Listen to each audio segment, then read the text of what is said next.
Welcome to Between State Lines.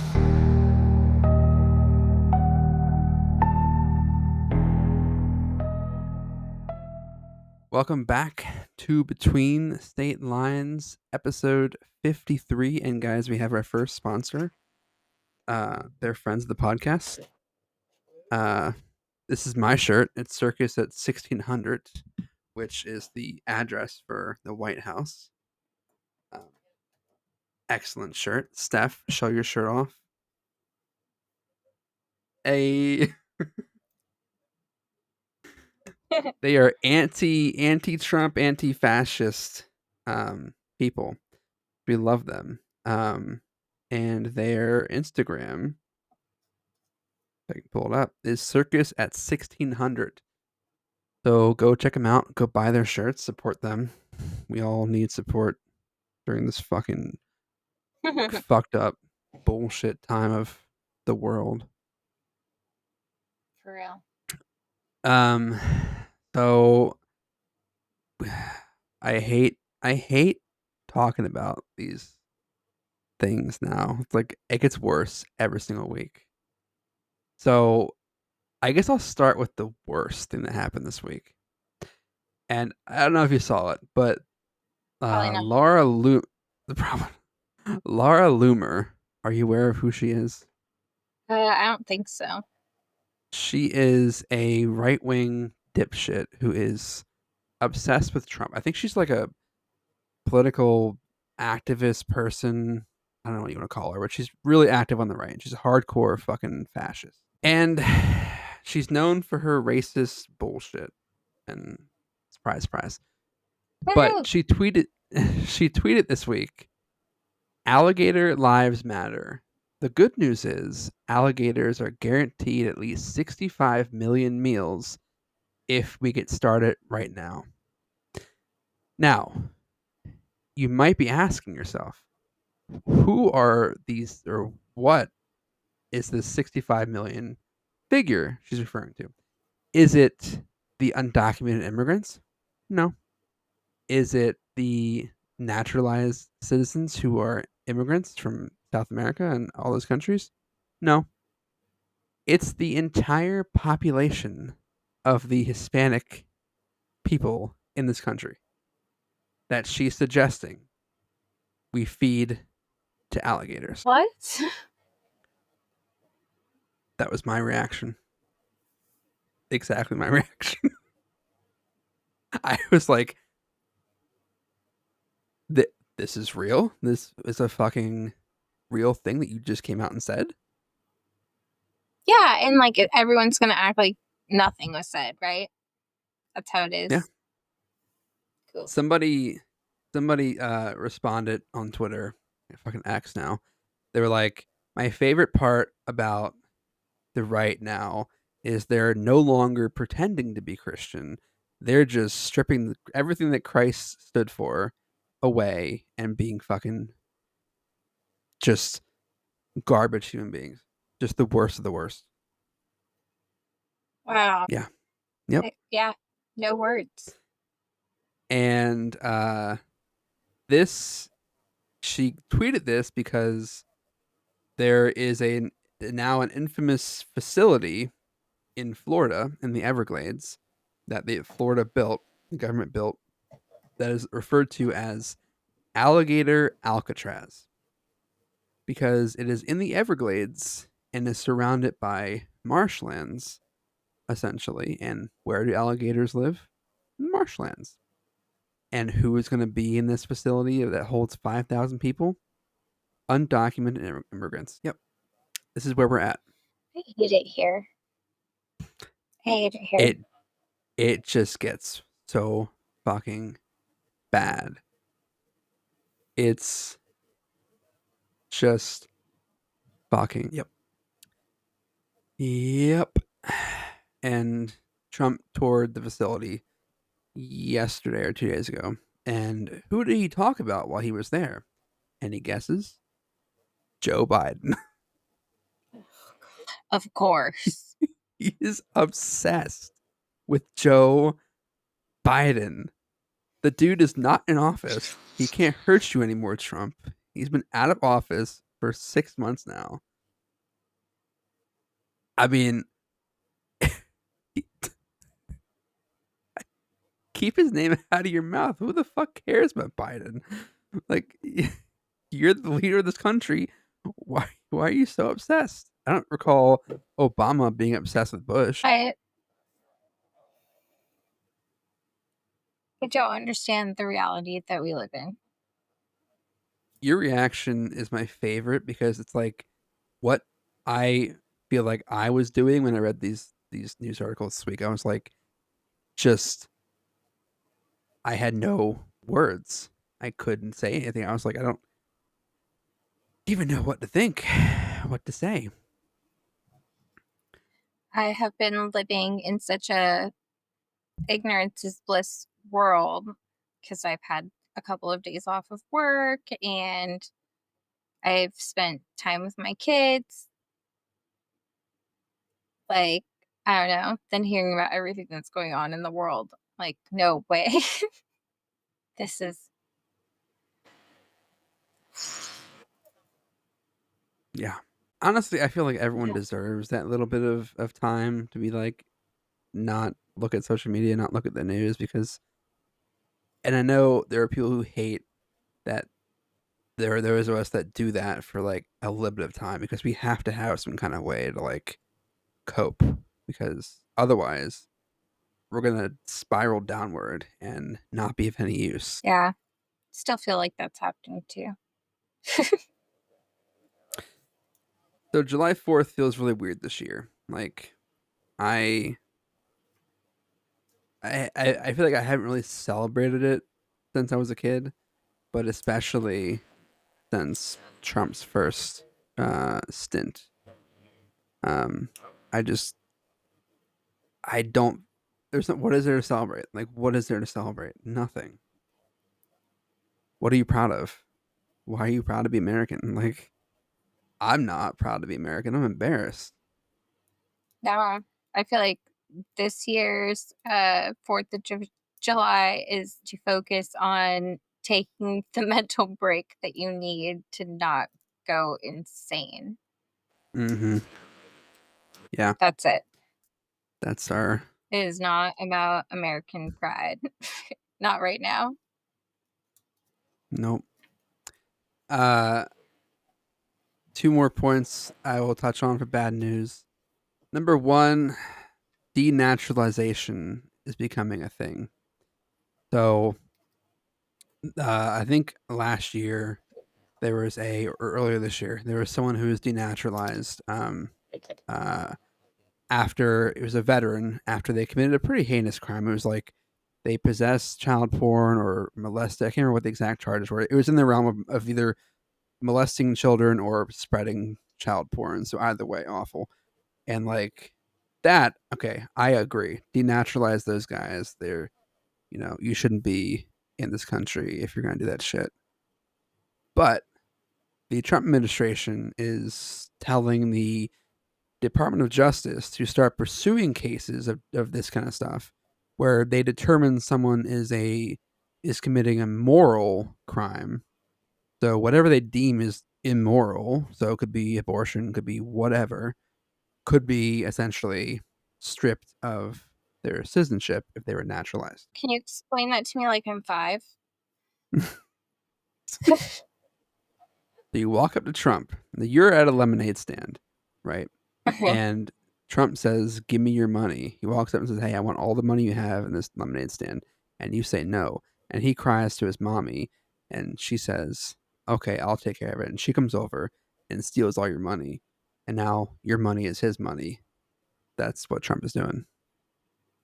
And he also is burning down your lemonade stand in the process. Well, Awesome. That sounds like him. awesome. Sounds like it fucking. I hope his children are the first ones to get denaturalized, though. I mean, both his wives were immigrants who married and had anchor babies.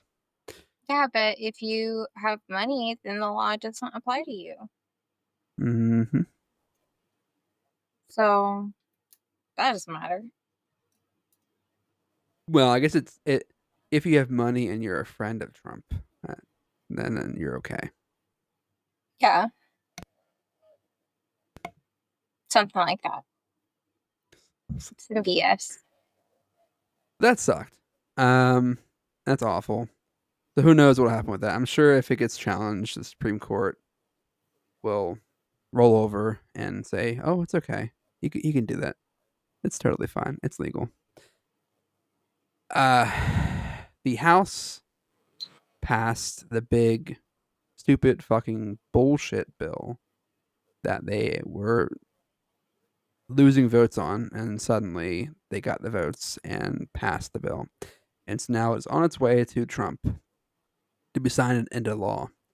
Um, Now the real kicker here is we all know it's going to fuck over everyone who is not the 1%. The real kicker, though, is the tax cuts in the bill will be the first to start hitting. So the no tax on tips, no tax on overtime, those temporary tax cuts will come first and they'll hit, and people will notice them and say, "Oh, great! I don't have to pay tax on this shit. I'm making more money under Trump." And then 2 to 3 years down the road, come election time, is when the real bullshit starts hitting, the Medicare cuts, Medicaid cuts, and people start losing their health care, people start dying. Um, that'll happen later on. So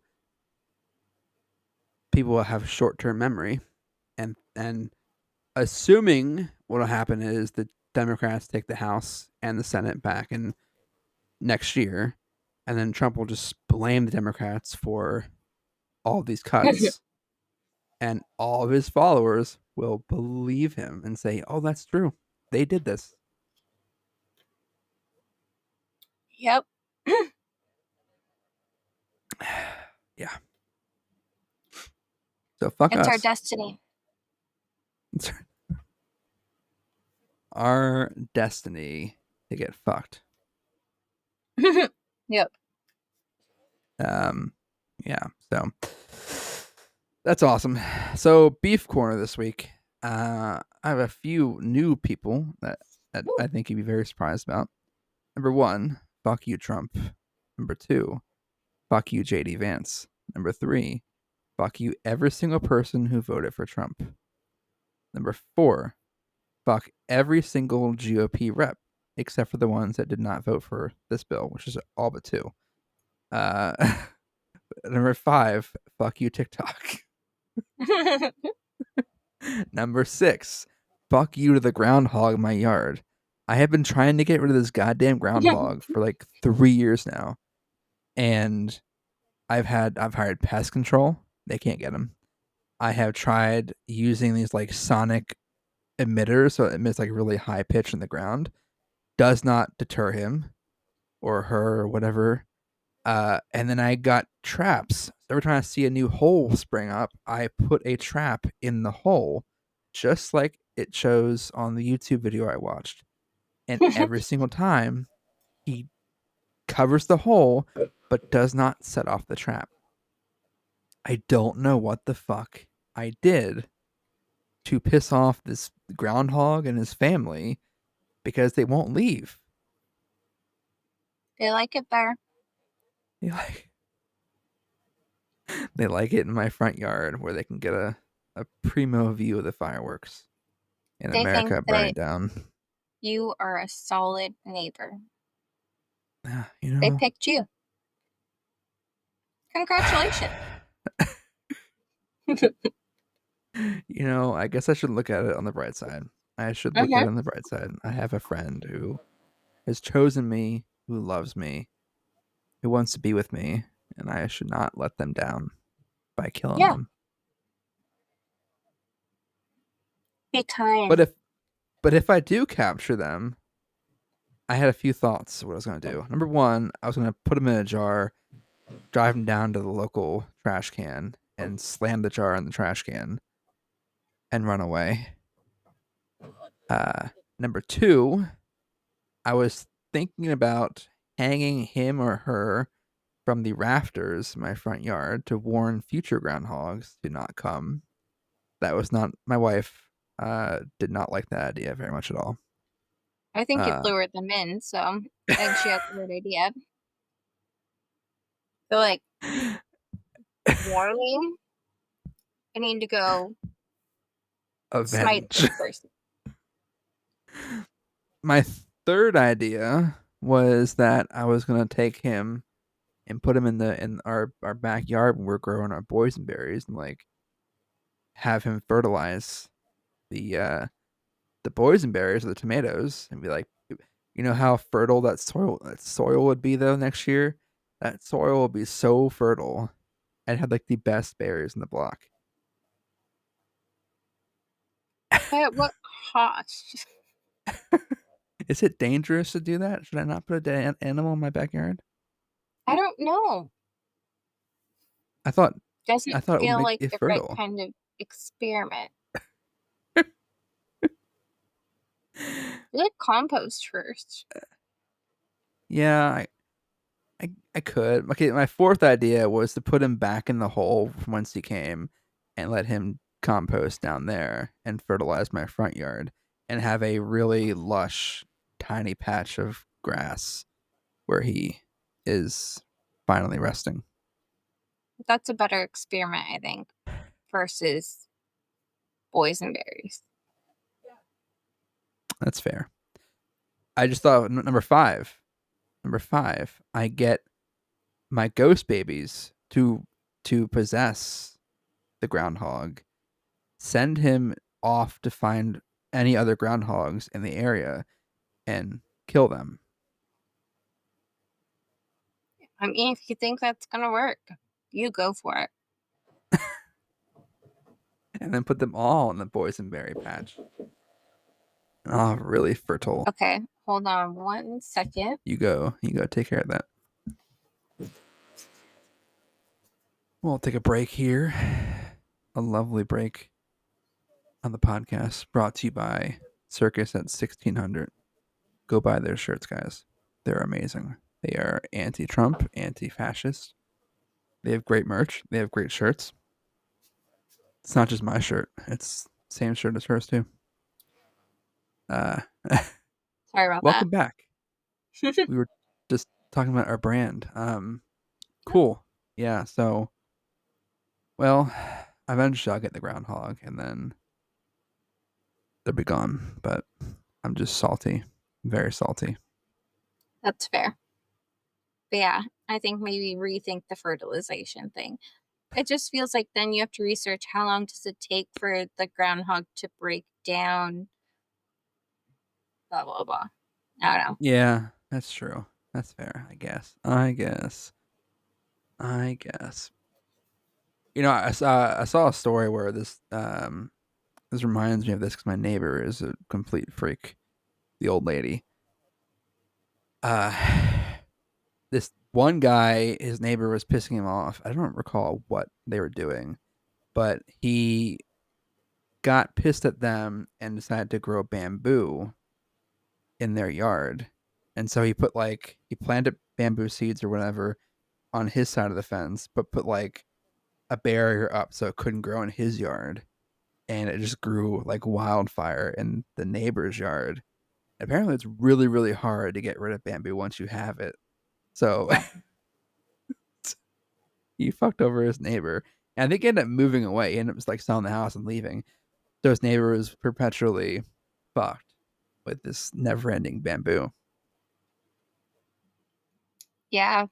Um, we had a neighbor put in bamboo, and I love bamboo. I had a friend and her dad that they had a ton in their backyard, and we would pot it so that it wouldn't escape it. That stuff, it could break through the pot sometimes. It's strong. But yeah, I remember a neighbor put some in, and I was like, that's going to take over the whole block. And it did get pretty unruly. Yeah. So don't plant bamboo, guys, unless you want to have a big issue on your hands because you'll get fucked. Like a Real horse fucked. trough. That could probably keep it in there. That's true. Do it there. So since we have nothing but bad news today, I figured since it's a weird holiday and it sucks all around, we could return to an area of fiction and read another creepy story from Reddit. One that comes highly recommended by myself. I read this one 5 years ago, and it's really good. I liked it. It's a 6-part series. I don't think we'll get through more than like part 2 today, but we will read what we can and then move on to the rest next week. But yeah, so it's called PenPal, by the way. So the overarching story is called PenPal, but it has 6 parts. The first part is called Footsteps, and then it's balloons, and then boxes, and then maps, and then screens, and then friends. So each one has a different name, but its overarching story is called Pen Pals. And it's by user 1000 Vultures. And they posted this in the R No Sleep subreddit 13 years ago. And I think it's become a book, if I'm not mistaken, since then. So got really popular. All right. This is long, so I apologize for that. I've never had to tell this story. I've never had to tell this story with enough detail and actually explain it all the way. But it is true, and it happened when I was about 6 years old. In a quiet room, if you press your ear against a pillow, you can hear your heartbeat. As a kid, the muffled, rhythmic beats sounded like soft footsteps on a carpeted floor. And so as a kid, almost every night, just as I was about to drift off to sleep, I would hear these footsteps, and I would be ripped back to my consciousness, terrified. For my entire childhood, I lived with my mother in a fairly nice neighborhood that was in a transitional phase. People of lower economic means were gradually moving in, and my mother and I were 2 of these people. We lived in the kind of house you see being transported in 2 pieces on the interstate. My mom took care of it. There were a lot of woods surrounding the neighborhood that I would play in and explore during the day, but at night, as things often do as a kid, they took on a more sinister feeling. This, coupled with the fact that due to the nature of our house, there was a fairly large crawl space underneath, filled my mind with imaginary monsters and inescapable scenarios which would consume my thoughts when I was awoken by the footsteps. I told my mom about the footsteps, and she said I was just imagining things. I persisted enough that she blasted my ears with water from a turkey baster once just to placate me, since I thought that would help. Of course, it did not. Despite all the creepiness and footsteps, the only weird thing that ever happened was that every now and then I would wake up on the bottom bunk despite having gone to sleep on the top. But this wasn't really weird, since I'd sometimes get up to piss or get something to drink and could remember just going back to sleep on the bottom bunk. I'm an only child, so it didn't matter. This would happen once or twice a week, but waking up on the bottom bunk wasn't terrifying. But one night, I didn't wake up in the bottom bunk. I had heard the footsteps, but was too far gone to be woken up by them. And when I was awoken, it wasn't the sound of footsteps or a nightmare, but because I was cold, really cold. When I opened my eyes, I saw stars. I was in the woods. I sat up immediately and tried to figure out what was going on. I thought I was dreaming, but that didn't seem right, though neither did me being in the woods. There was a deflated pool float right next to me, one of those shaped like a shark. This only added to the surreal feeling, but after a while, it seemed like I wasn't going to wake up because I wasn't asleep. I stood up to orient myself, but I didn't recognize the woods. I played in the woods by my house all the time, and so I knew them really well. But if these weren't the same woods, then how could I get out? I took a step and felt a shooting pain in my foot, which knocked me back to where I had just been laying. I had stepped on a thorn. By the light of the moon, I could see that they were everywhere. I looked at my other foot, but it was fine. And as a matter of fact, so was the rest of me. I didn't have a single scratch on me, and I wasn't even that dirty. I cried for a little bit and then stood back up. I didn't know which way to go, so I just picked a direction. I resisted the urge to call out, since I wasn't sure I wanted to be found by who or what might be out there. I walked for what seemed like hours. I tried to walk in a straight line and tried to course correct when I had to take detours. But I was a kid and I was afraid. There weren't any howls or screams, and only once did I hear any noise that scared me. It sounded like a crying baby. I think now it was just a cat, but I panicked. I ran veering in different directions to avoid big thicks of bush and collapsed trees. And I was paying close attention to where I stepped because at that point my feet were in pretty bad shape. I paid too much attention to where I was stepping and not enough to where those steps were leading because not long after hearing the cry, I saw something that filled me with a kind of despair I haven't experienced since. It was the pool float. I was only 10 feet from where I had woken up. This wasn't magic or some supernatural space bending. I was lost. Up until that moment, I thought more about getting out of the woods than how I got in. But being back at the beginning caused my mind to swim. I wasn't even sure that these were my woods. I'd only been hoping that they were. Had I run in a huge circle around that spot, or did I get turned around and start making my way back?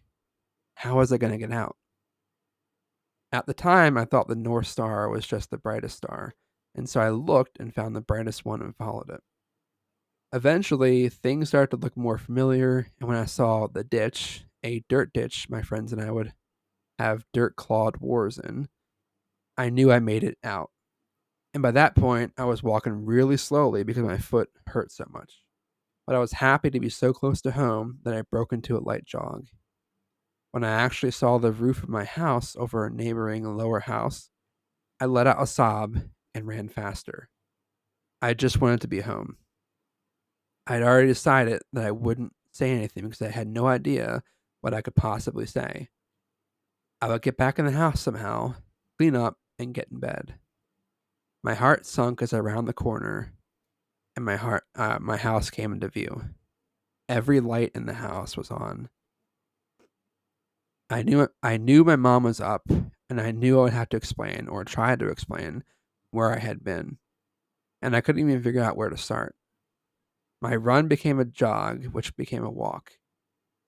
I saw her silhouette through the blinds, and though I was worried about how to explain things to her, it didn't matter to me at that point. I walked up the couple of steps to the porch, with my hand on the doorknob, turned. Right before I pushed it open, two arms wrapped around me and pulled me back. I screamed as loud as I could, "Mom, help me! Mom, please, Mom!" The feeling of being so close to being safe and then physically pulled away filled me with a kind of dread that is, even after all these years, indescribable. The door I had been torn away from opened, and a flash of hope shot through my heart. But it wasn't my mom. It was a man, and he was enormous. I thrashed around and kicked the shins of the person holding me, also trying to get away from the person who had just come out of the house. I was scared, but I was furious. "Let me go! Where is she? Where's my mom? What did you do to her?" As my throat stung from screaming and I was drawing in another breath, I became aware of a sound that had been present for longer than I had perceived it. "Honey, please calm down. I've got you." It was my mom. The arms loosened and set me down. And as a man approached me, blocked out the porch light, and with his head, I noticed his clothing. He was a cop. I turned to the face the voice behind. I turned to face the voice behind me, and saw that it really was my mom. Everything was okay. I began to cry, and the three of us went inside. "I'm so glad you're home, sweetie. I was worried I'd never see you again." By that point, she was crying too. "I'm sorry. I don't know what happened. I just wanted to come home. I'm sorry." "It's okay. Just don't ever do that again." I'm not sure me or my shins could take it.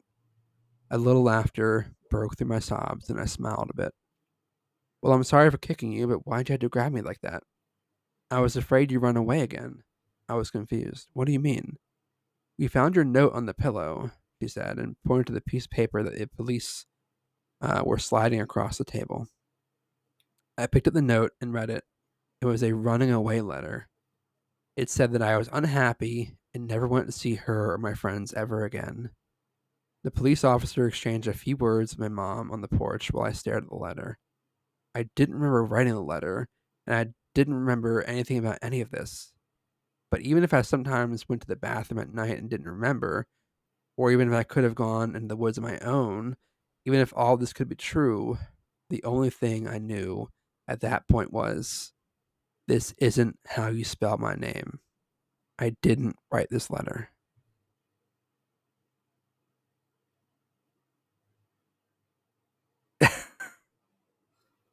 What the fuck just happened? Timeline switch. Okay, but that listening to your heartbeat when from your ear getting blocked, I was really scared of that as a kid. I would like envision Hat Man with a dog in my head walking through the grass in our front yard. So scary. Maybe this is Hat Man. Maybe Hat Man. When I read this again this week, I was like, "That's Steff. That's Steff and her thinking she heard Hat Man and his dog." I was literally reminded of your I story. hate it. What if it's like something that everybody who timeline jumps goes through? That you're awakening, and then later on you timeline jump. Because I've done that Can several times. we gotta work on that machine to jump timelines because I'm tired of being in this timeline. Yeah. I just want to be able to I'm pick what exhausted. timeline. I heard a theory this week that it doesn't sound plausible, but I mean, whatever, it could be plausible. That Okay. we all died in 2012, that the world ended in 2012. And this is just our minds. Like, how they say when you die, that last like 5 minutes of your existence, you just like live your whole life over again. So, the life you're living right now could be just that last 5 minutes of your life. You're just reliving the whole thing over again. But essentially, the theory is that if we all died in 2012, our brain, instead of replaying our life, we're going forward in time, and our brain is making up the future as it dies out.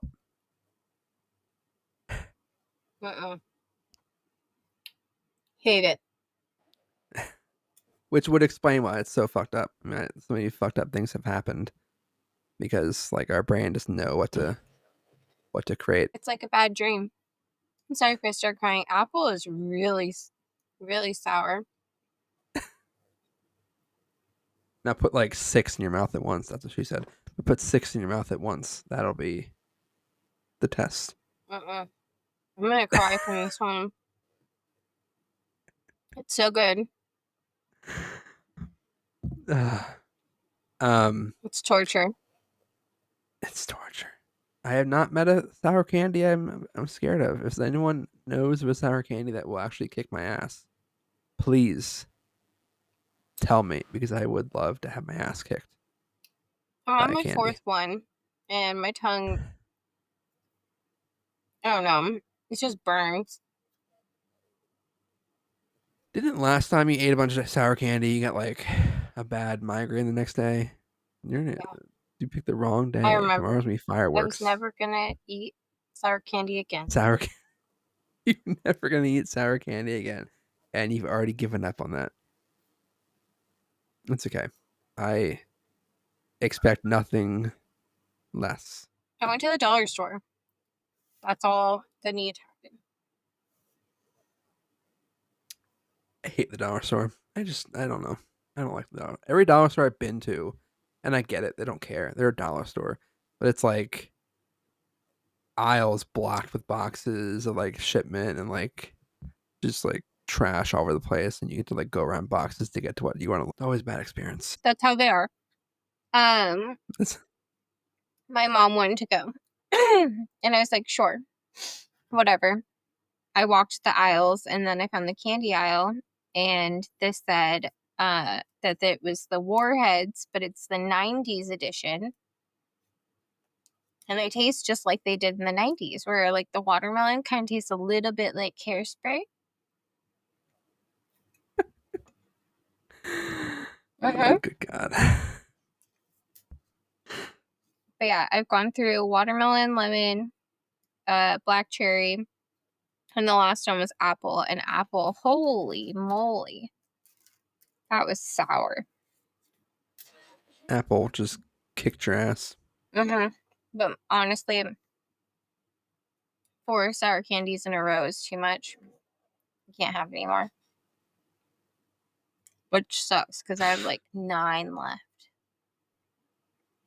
For $1. I told you this week that I went to all you can eat at Buffalo Wild Wings, right? I think kind Like, of. You vaguely yeah, mentioned it. $10 all you can eat apps. Yeah, I was planning on going to that because they had the all you can eat wings too. Between like a few Damn. people. Yeah, I mean it's worth it. I mean it's $10 for the table, 4, and you get like cheese sticks, queso, pickle, fried pickles. But don't they have all you can eat wings too? The one I went to did not, but they might have it out your way. Maybe they changed it. Maybe You know, now I mean, I it's feel like just the apps. I feel like they're trying anything they can to get people in because, like, Buffalo Wild Wings, you're on the way out, man. Like, you're not. It's such a niche crowd. You're going for the sports crowd nowadays when there are more popular sports bars. I don't know. How was your experience? I liked it. I mean, we had what 4 apps and it paid for itself. But like the people behind me, they were bitching about how their I think it was their cheese sticks came out cold or something, and they were complaining. It wasn't like, hey, can I get a new one? It was like they would talk to the manager, and I was like, oh my God, dude, it's $10 all you can eat. I'm not expecting the world here. I know what I'm paying for. Yeah. Just get a new one. Oh my God. Yeah, just hey, I'll get it. Just ask for a new one. They'll give it to you. They don't give a fuck. Yeah, she complained.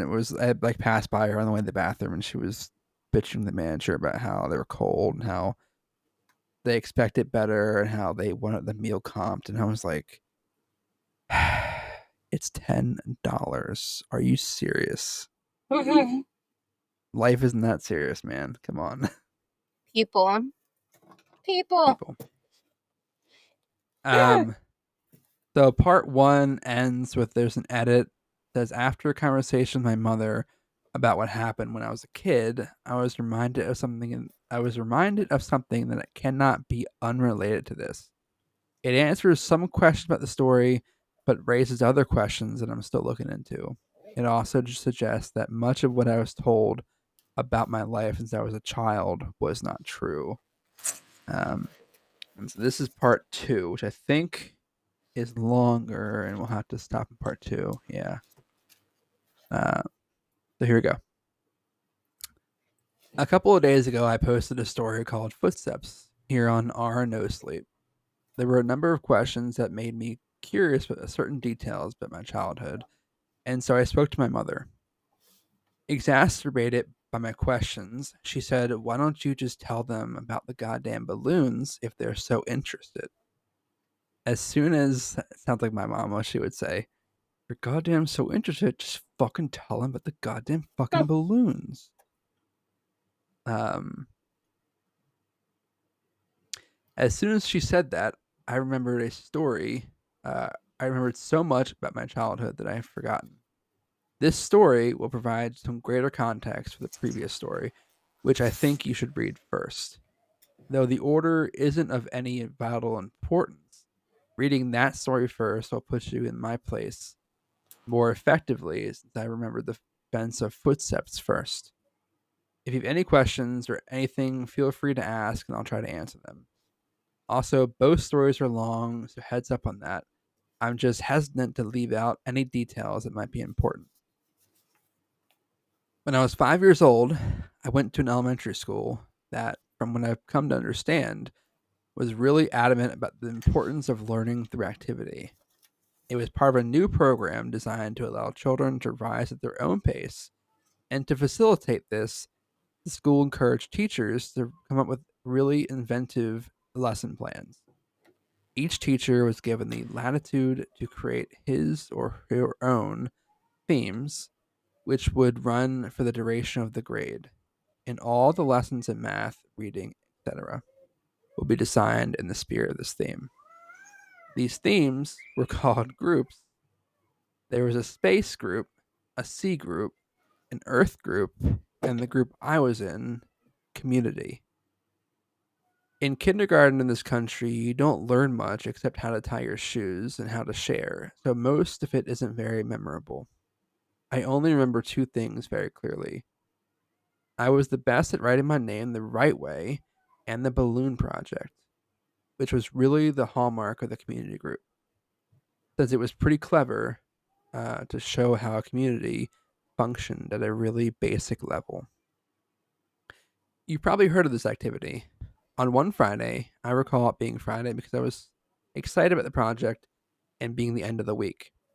Toward the beginning of the year, we walked into the classroom in the morning and saw there was a fully inflated balloon tied off with string taped to each of our desks.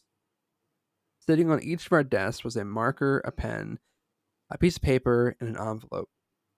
The project was to write a note on the paper, put it in the envelope, and attach it to the balloon, which we could draw a picture on if we wanted to.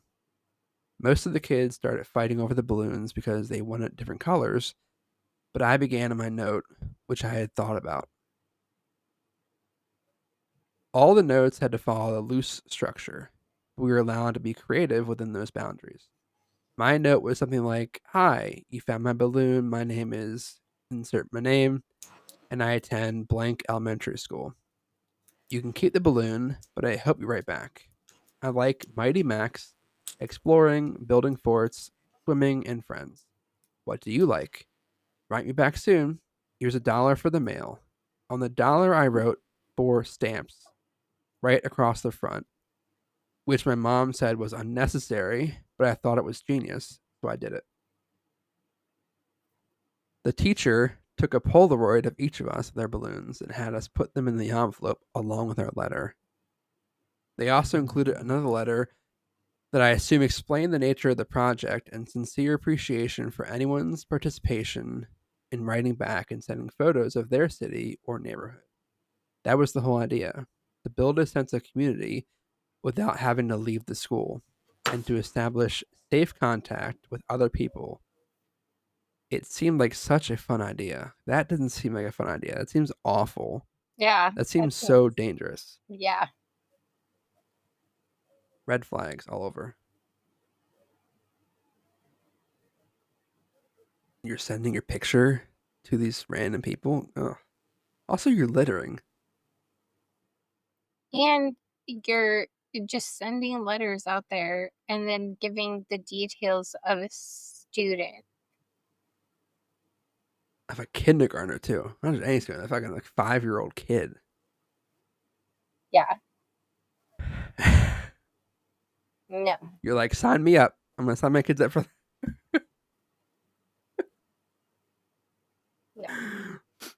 No. Over the next few weeks, the letters start to roll in. Most came with pictures of different landmarks, and each time a letter would come in, the teacher would pin the picture on a big wall map we had just put up, showing where the letter had come from and how far the balloon had traveled. It was a really smart idea because we actually looked forward to coming to school to see if we had gotten our letter. For the duration of the year, we had 1 day a week where we could write back to our pen pal or another student's pen pal in case our letter hadn't come in yet. Mine was one of the last to arrive. When I came to the classroom, I looked at my desk, and once again, I didn't see my letter waiting for me. But as I sat down, the teacher approached me and handed me an envelope. I must have looked so excited because as I was about to open it, she put her hand on mine to stop me and said, "Please don't be upset." I didn't understand what she meant. Why would I be upset that my letter had come? Initially, I was mystified that she would even know what was in the envelope. But now I was realizing that, of course, the teachers had screened the contents to make sure there was nothing obscene. But all the same, how could I be how could I be disappointed? When I opened the envelope, I understood. There was no letter. The only thing in the envelope was a Polaroid, but I couldn't really make out what it was. It looked like a patch of desert, but it was too blurry to decipher. It appeared as if the camera had been moved while the picture was being taken. There was no return address, so I couldn't even write back if I wanted to. I was crushed. The school year pressed on, and the letters had stopped coming from nearly all of the students. After all, you can only continue a written correspondence with a kindergartner for so long. Everyone, including myself, had lost interest in the letters almost completely. And then I got another envelope. My excitement was rejuvenated, and I reveled in the fact that I was getting a letter when most of the other pen pals had abandoned their involvement. It made sense that I received another delivery. There had been nothing but a blurry picture in the first one. This was probably to make up for that. But again, there was no letter at all. Just another picture. This one was a little more distinguishable, but I still didn't understand it. The photograph was angled way up, catching the top corner of a building, and the rest of the image was distorted by a lens flare from the sun. Because the balloons didn't travel very far, and because they were all launched on the same day, the board became a bit cluttered. And so the policy for the students still exchanging letters became they would just take the photographs home. My best friend Josh had the second highest number of pictures taken home by the end of the year. His pen pal was really cooperative and sent him pictures from all around the neighboring city. Josh took home, I think, 4 pictures. I took home nearly 50. The envelopes were all opened by the teacher, but after a while, I stopped even looking at the pictures. However, I saved them in one of my drawers that housed my collections of rocks, baseball cards, comic book cards, Marvel metal cards for those who don't remember, and a little miniature baseball batting helmet that I get out of a vending machine at Winn-Dixie after T-ball games. With the school year over, my attention turned to other things. My mom had gotten me a small snow cone machine for Christmas that year, and Josh had really coveted it. So much so that his parents bought him a slightly nicer one for his birthday, which was towards the end of the school year. That summer, we had the idea that we would set up a snow cone stand to make money. We thought we'd make a fortune selling snow cones for $1. Josh lived in a neighborhood different from mine, but we eventually decided that my neighborhood would be better because there were a lot of people who cared for their lawns, and the yards in my neighborhood were slightly bigger. We did this for 5 weekends in a row until my mom told us we had to stop. And I've only recently come to understand why. On the 5th weekend, Josh and I were counting our money. Because we both had a machine, we each had a separate stack of money that we put together into one stack and then split it evenly. We made a total of $16 that day. And as Josh paid out my $5th, a feeling of profound surprise consumed me. The dollar said 4 stamps. Josh noticed my shock and asked if he miscounted. I told him about the dollar, and he said, "That's so cool, man." And as I thought about it, I came to agree. The idea that the dollar had made it right back to me after changing so many hands floored me. I rushed inside to tell my mom, but my excitement, coupled with her being distracted by a phone call, made my story incomprehensible, and she simply responded by saying, "Oh, wow, that's neat." Frustrated, I ran back outside and told Josh I had something to show him. Back in my room, I opened the drawer and took out the stack of envelopes and showed him some of the pictures. I start with the I started with the first picture and went through at 10 before Josh lost interest and asked if I wanted to go back to play in the ditch, a dirt ditch down the street from my house, before his mom came to pick him up. And so that's what we did.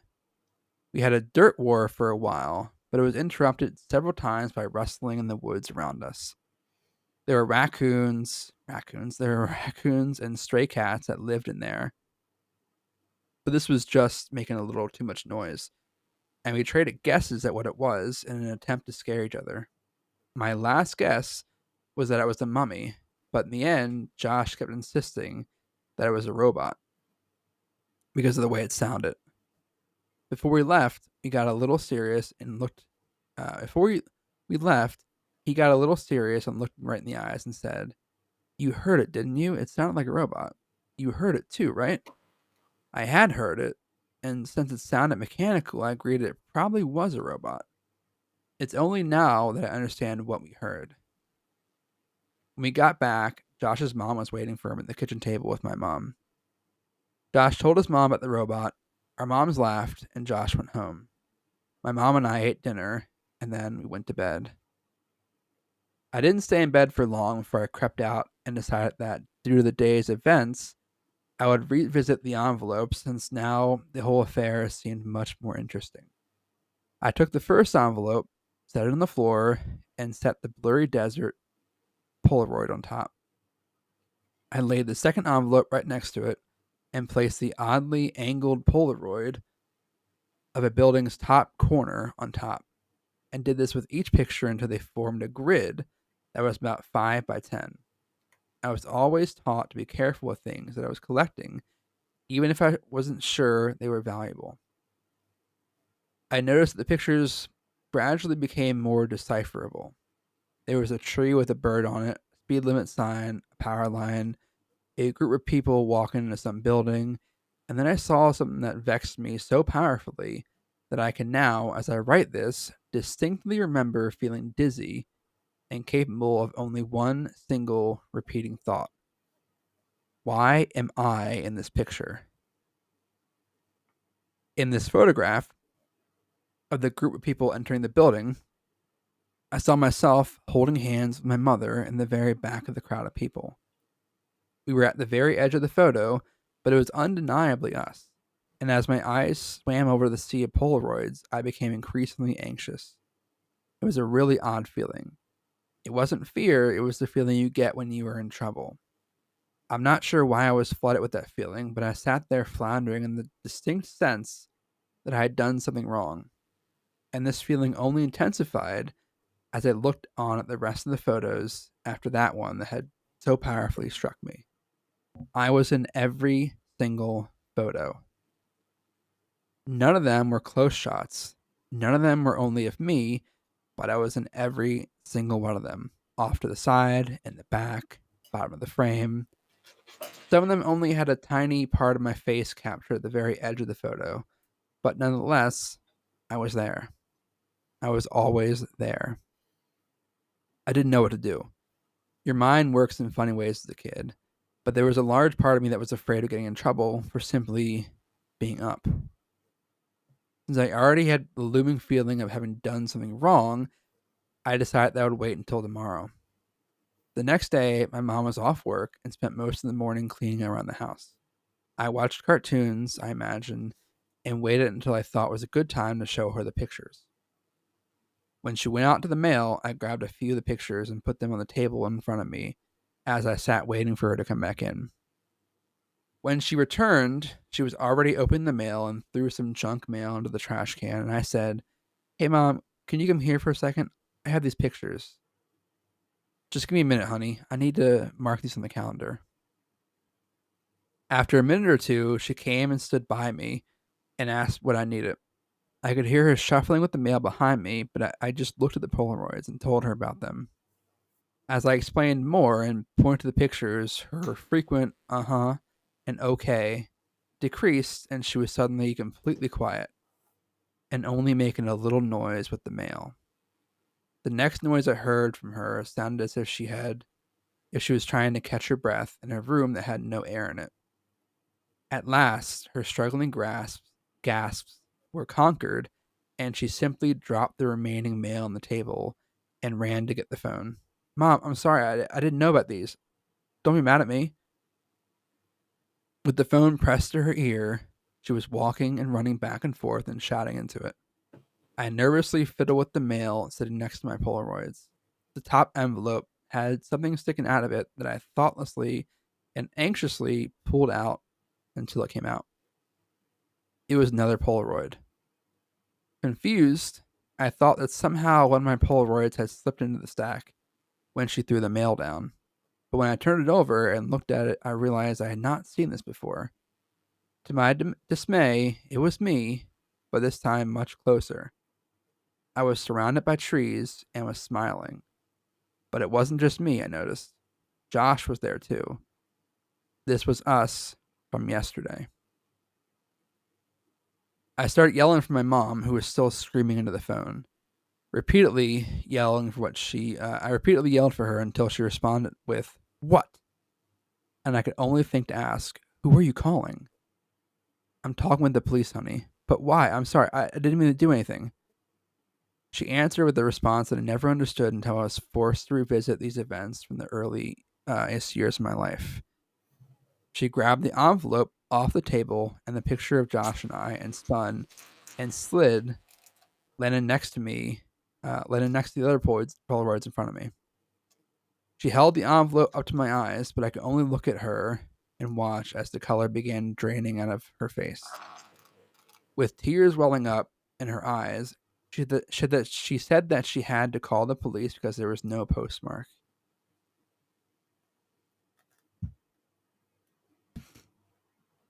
They hand fucking delivered that fucking envelope, motherfuckers. I mean, they had all these photos of him already. They knew who he was.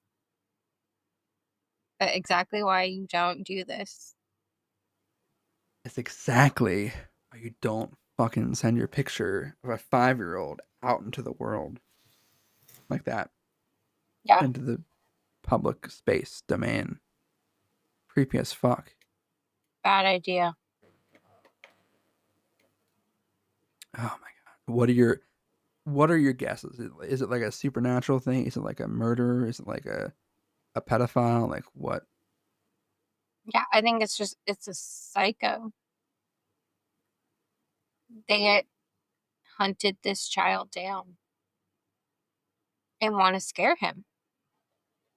Oh yeah. It's not make sure just he gets the correspondence. Yeah, it's not just hunting him down. Like they want him scared. I think the creepiest part though is that they fucking bought a snow cone. Like that's the creepiest fucking part. They were there in front of him, like they fucking talked to him. Yeah. And he either didn't notice the bill or they talked to his friend. Yeah. Ooh, doggy. Ugh. I hate it. The world is so scary. Yeah, the world is quite scary. So we'll pick up part 3 next week and see where we go from there. But oh man, I read this, like I said, 10 years ago or 5 years ago, whatever it was, and I like reading it through again on here is like giving me chills. Like, yeah. I don't know. It's too close to home. Oh, way too close. Yeah. And I don't remember like the full story. Like I don't remember who or what it ends up being, but like, oh man, I am anxious as fuck. That's a good one. Everybody enjoy your 4th. Well, I guess it's after the 4th for everybody. So enjoy your 4th. Hope you enjoyed it. Hope you enjoyed it. We live in a fascist domain and a hellscape. So And we're all yeah, just trying we'll our see you best. guys. We're all just trying our best to not die, not spiral downwards. But yeah, we will see you guys next week. Bye.